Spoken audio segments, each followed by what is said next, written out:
How do you go from this to this? That's what I'm going to talk about today. So when you have a blank lesson plan and you're like, I don't know what I'm supposed to be doing with these children this week, I'm going to give you a really simple structure and a little advice to make your lessons easy to plan so that you don't have to spend hours and hours and hours planning.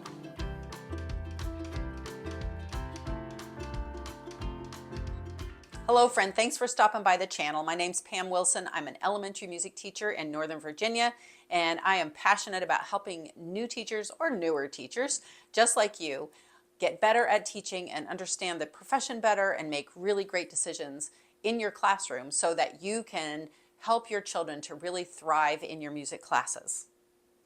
Remember to like and subscribe this video. It'll help the channel to become more visible to more teachers just like you. Today's video is about lesson planning without the overwhelm. So let's get started. When you're first getting started, it's very hard to see the long range, like where am I going by the end of the month or by the end of the quarter or by the end of the year. It's very, very hard because you have not done this before. Now the second year it gets better, the third year it gets even better. So you start feeling like, okay, I know how this goes. But the first year it's a little tricky. And you may just want to think about this class this day. Let me make a meaningful musical activity this day. So we'll start with just one day from beginning to end, and then we'll expand that as we go.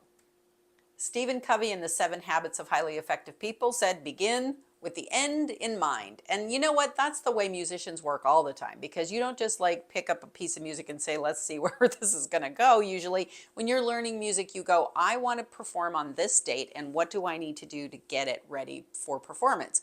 That's the same way with your lesson. So begin with the end in mind. So what do you want these children to know or know how to do when they leave your class, either today or at the end of the unit? So we'll kind of start thinking about the end of the unit. Too many new teachers try to cram too many things in one lesson. Yes, you might do a bunch of different activities, but if you are not focused on the one thing that you want your children to learn, they're going to walk out not really knowing anything. It seems weird to say that, but that is actually true. Trust me, I have been there and I have seen it many, many times as I'm coaching new teachers. I see it, and I ask them after their lesson, what were you trying to teach the lesson? What was the point of the lesson today? And they go, well, we were doing instruments and we were dancing and we were singing a song and we were doing a worksheet. And I was like, no. What did you want them to learn today? And they can't answer the question. So I encourage you to be able to answer that question. Are you teaching them a crossover pattern on the xylophones? Are you teaching them to keep on their own part in a partner song? Are you teaching them to match pitch between so and me? What is the goal? What is the skill, or what is the knowledge that you want them to have in this particular lesson? That will guide every other decision you make about this day. Once you know where you're going, then you can decide on an introduction to your lesson. So some people call it a sponge activity or a warm-up, or something that gets their brain into the room and prepares them for the learning that's going to happen. Now that might be an opportunity for you to bring in some cultural music. That might be an opportunity for you to bring in some holiday music. That might be an opportunity to practice a skill you worked on last time.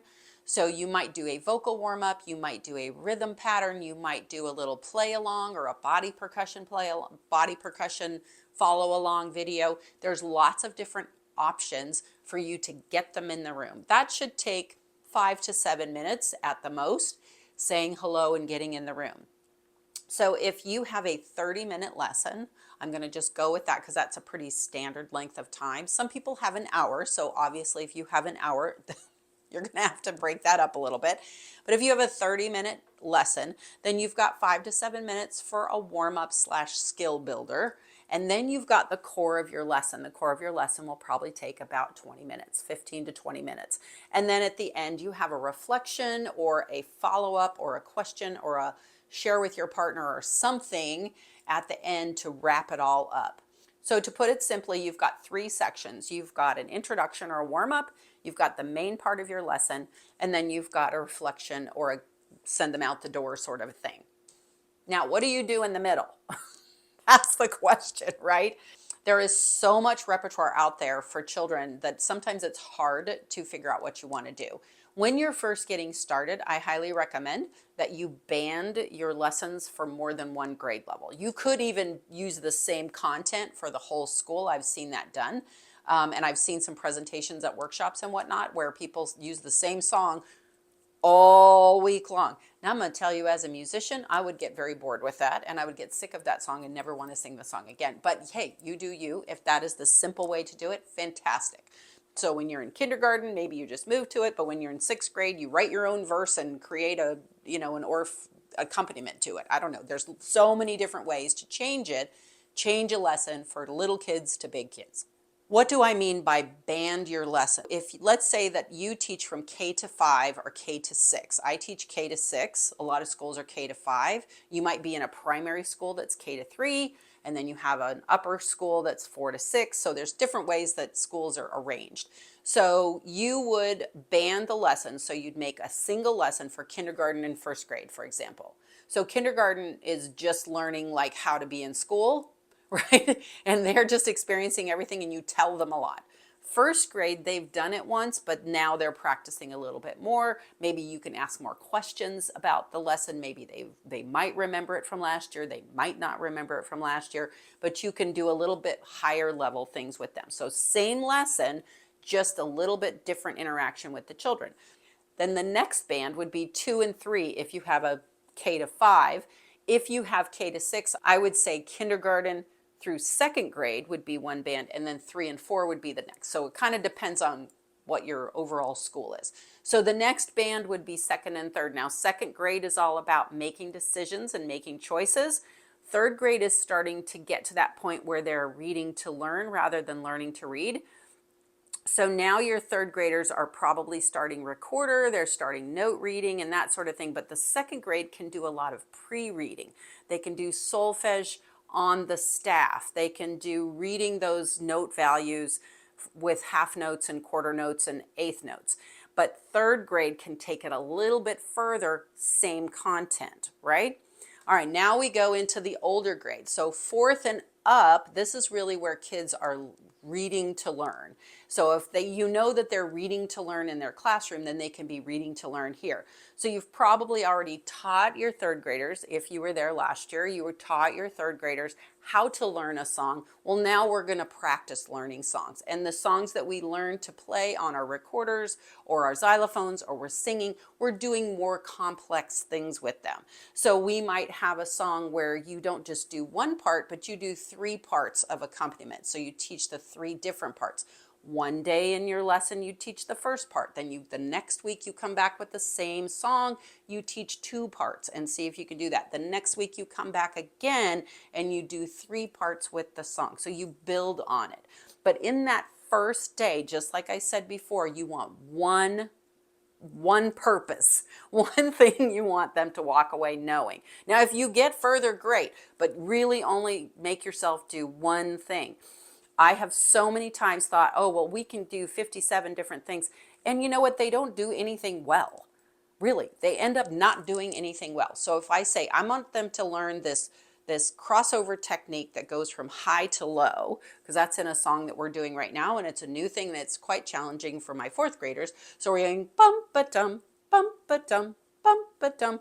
Oh my gosh, it's in 6/8 time, it's high to low, it's really challenging. They need practice time. And if I introduce it and then give them practice time, that's my 20 minutes, right? That's my 20-minute lesson right there. So that's why I say you want to really limit what you teach to them so that they can learn it and do it well. It may go without saying that you need to have activities in your lesson, but I can't tell you how often I see that, especially in older teachers, but you're not an older teacher, you're a newer teacher. So let's just go with that. So Carl Orff, the guy that did all the xylophones and whatnot, maybe you've had some training on that. I'm Orff certified, so yay. He said, tell me and I forget. Show me and I remember. Involve me and I understand. So to make it real for the children, they have to be doing the thing. It's not enough for them to watch a video about it or even to watch you demonstrate something. They have to do it in order to be able to do it.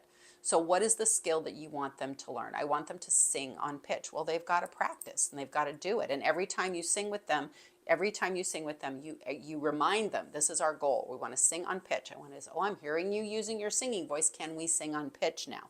So you're pushing them to the next level. I hear you singing on pitch. Now we want to have a nice tone. So what's the next level that they can reach for? And that's an inspiring thing. Now you're showing them that this is a skill we're learning. I can hear that you're playing the steady beat correctly. Can you break that beat into 2 notes? Can we break that? Can we break it and go left, right, correct? So then you say, well, now can you do 2 things at the same time? So now you've got this part and this part going. Oh, you've got 2 parts going really well. Can we add a 3rd part? So always asking them to go to that next level. But again, this is not in one class time. This is something that you're working on over time. And as you get more experienced as a teacher, you're going to really start understanding, oh, this is the kind of growth I want to see. You don't need to spend an hour and a half trying to teach them one pattern, because nobody learns it in one day. Introduce it one day, and then the next day say, let's practice what we learned last time. And then they try it again, and then they're hopefully a little bit better. And then the next time you say, well, let's practice that thing we did and add something to it. So now you're involving them, they're trying the skill, and they're learning and growing.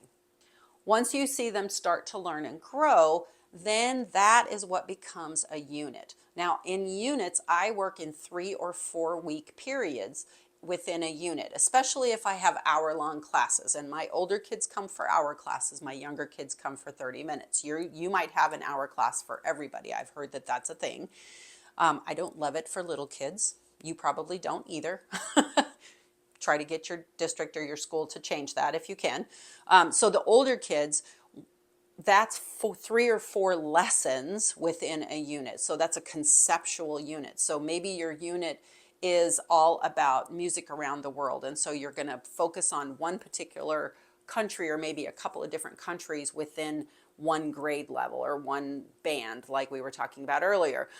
Maybe you have a unit all about patterns and rhythms, and you're going to really work on those rhythms and musical math and all of that sort of thing. Maybe you have a unit on singing. That doesn't mean that you're not doing rhythms during the singing unit or singing during the rhythm unit, but you're focusing on one thing. You're focusing your lesson, the core of your lesson, on that one thing while you're practicing these other skills. You're starting to see how that all fits together. And then after a while, those different units come together and you've got now a year-long plan. So that is how those little tiny pieces of this day builds into a couple of days learning a song, which becomes a unit to learn a skill, a particular kind of skill. And then those skills work together until the end of the year, where you're bringing it all together and showing what they know. So take it in tiny pieces, my friends. Take it by day and build from there. Lesson planning does not have to be overwhelming.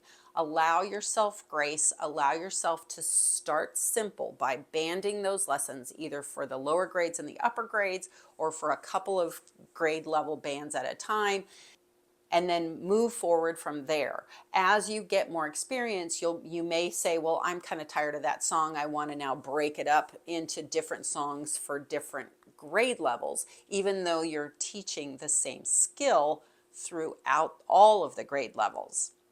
Give this idea a chance and let me know in the comments how it goes for you. How is it going? Is that helping you to make your lesson planning a little simpler? Are you able to structure your lessons in a way where the kids get practice and it's not overwhelming to either you or the kids? And really, that's the whole thing. If it's overwhelming to them, they are not going to be having fun, and that is not what we want. We want them to feel like they have efficacy, right? That they have skill, they have the capability to create this, and they have the capability to learn. Then they'll walk out of your class thankful and happy and inspired, and it's all because of you.